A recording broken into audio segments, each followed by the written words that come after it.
This is part 3 of how to get into dirt biking safely so that you don't crash and get hurt right away.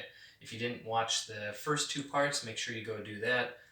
I'm Kelly from Motocross Hideout, and these are the last 2 parts, the last 2 steps, I should say, to get into dirt biking.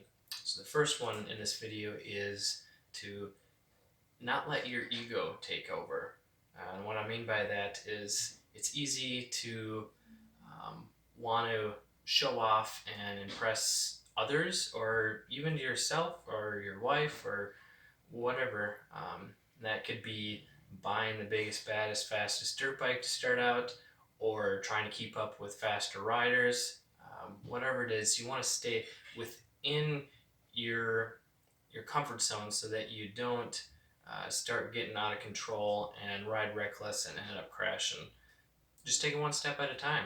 I mean, you can always go to a bigger, faster dirt bike once you gain the skill and confidence to do so. And then the last step is go places, meet more people. The dirt biking community, especially off-road people, are generally super friendly, family friendly too. So it's a great family sport. Go to your local riding trails, go to a trail ride day, get to know people, ask for tips and help on what bike setup or how to ride, ask people to ride with. You can meet lifelong friends doing that, and you can learn a lot from other people. Yeah, just having a community around you, that's what makes dirt biking so much fun. I mean, riding alone's fun, but riding with friends, a friendly competition is it just takes it to a whole nother level. Riding within your limits and finding friends to ride with. Those are my last 2 tips on how to get into dirt biking safely so you don't crash and get hurt right away.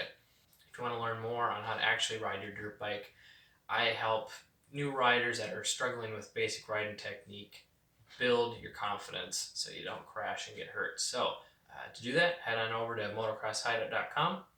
I'm Kelly.